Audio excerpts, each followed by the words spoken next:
Dear Kuya Poy, pakitago na lamang po ako sa pangalang Romy, 40 years old mula dito sa Tondo, Manila. May dalawa na po akong anak at asawa na matagal ko nang hindi nauunawaan. Kuya Poy, hindi po ako ng babae.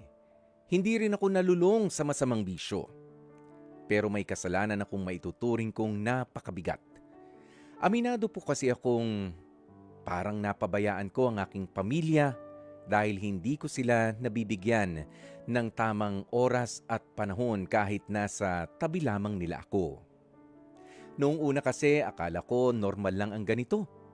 Lalaki po ako, kailangan magtrabaho, kailangan kumayod para sa pamilya. Kaya tinanggap ko ang lahat ng mga overtime, lahat ng mga racket, lahat ng mga lakad na mapagkakakitaan kasama ang barkada, basta may kita, may perang may uuwi, ay pinapatos ko. Ang hindi ko napansin, habang pinipili ko ngang maging mabuting provider para sa pamilya ko, unti-unti naman pala akong naging absent na asawa at ama sa kanila. Tuwing uuwi po ako, Kuya Poy, tulog na ang mga bata. Ang misis ko naman, hindi ko na rin halos makausap dahil pagod na rin sa maghapon na kaliwat ka ng gawaing bahay. Hindi ko na siya tuloy nakukumusta. Hindi ko na siya tinatanong kung okay pa ba siya. Ang nasa isip ko lang, na ibibigay ko naman kung ano ang ine-expect sa akin ng aking pamilya.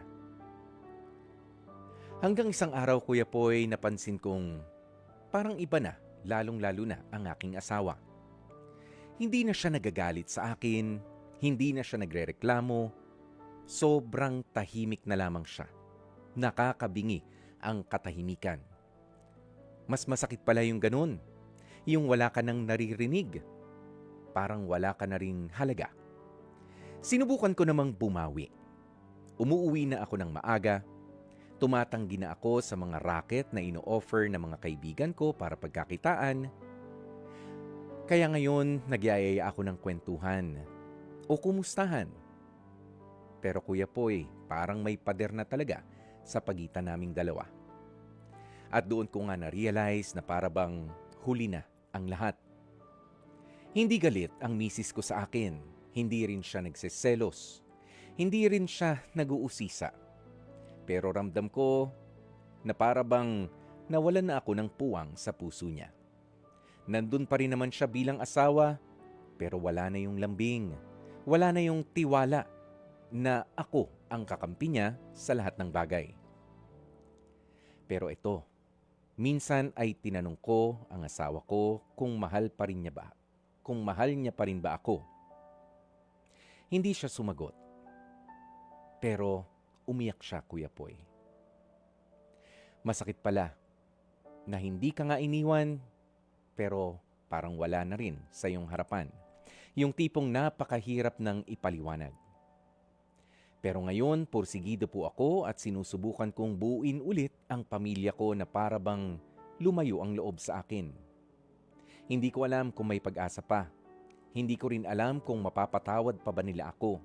Kahit wala naman talaga akong malaking kasalanan sa paningin ng iba at kahit sa paningin ko. Kuya Poy, may pag-asa nga ba akong mabalik pa ang isang relasyon na napabayaan ko? Kahit hindi ko naman ito sinira, bagkus ay aminado ako na hindi ko nabigyan ng karampatang panahon at oras.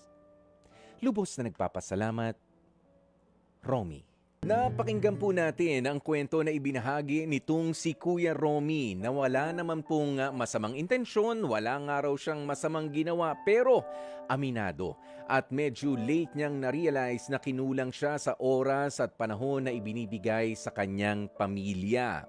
Mga kapatid at lalo na sa iyo, Kuya Romy, Kailangan mong matutunan ang magsabi ng no.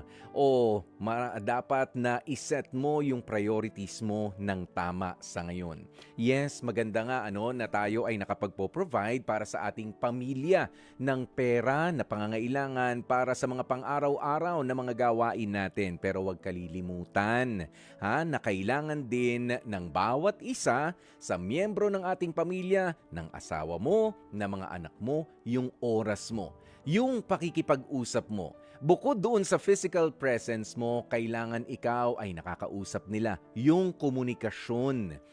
Kilala nila kung sino ba itong taong ito. Minsan hindi ho talaga enough na nakikita mo lang yung tao. Kailangan ay merong physical touch. Kailangan ay merong pag-uusap, merong mga pagpaplano. Ayan, at hindi pwede na tayo ay provide lang ng provide. Pasok ka ng pasok ng pera para saan? Para sa magandang kinabukasan nila. But then again, hindi ka kilala nung anak mo mismo, nung asawa mo mismo. Ngayon, doon sa katanungan mo, may pag-asa pa ba? Yes, may pag-asa pa. Romy, kailangan mo lang talaga na sa ngayon ay maging matibay ka doon sa desisyon mo na mas bibigyan mo na ng panahon yung pakikipag-usap sa misis mo, yung pag-spend ng time doon sa mga anak mo, kilalanin mo ulit sila, awkward man. Sa ngayon, awkward man. Pero alam ko na itong si Mrs. mapapaliwanagan mo constantly. Kailangan tuloy-tuloy ang pag-uusap ninyo. Magmula ngayon, medyo akala mo wala na pero mabubuhay pa yung dating init ng inyong pagsasama. Pero wag mo namang pababayaan yung pagpo-provide para sa iyong pamilya. Sa mga anak na umiidad, na mga kailangan mo mukhang mas magiging awkward doon. But then again, balik tayo doon sa una. Kailangan mong kilalanin ulit yung mga anak mo. At ikaw rin naman, magpakilala ka rin sa kanila. Hindi mo kailangan na maging manipulative sa kanila na ako ang tatay ninyo, ako ang susundin ninyo, ako ang ganito, ako ang ganyan. No, kailangan open yung line ng communication.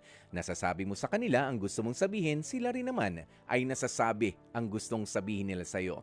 Pero ang malungkot dito, hindi na natin maibabalik yung panahon, yung oras na hindi mo na ibigay noon. Huwag mo nang balikan yon. Pero itong bukas na ibibigay mo sa kanila, yan ang huwag mo nang bibitiwan kailanman. Dahil importante ang panahon, ang oras na ibibigay natin at ipararamdam sa ating pamilya na nandoroon tayo hindi lamang para doon sa pera, kundi para rin makinig at yung presensya natin ay kailangan na hindi mawala bilang tayo ay magulang. At dyan na nga po natin tatapusin ang ating Dear Kuya Boy.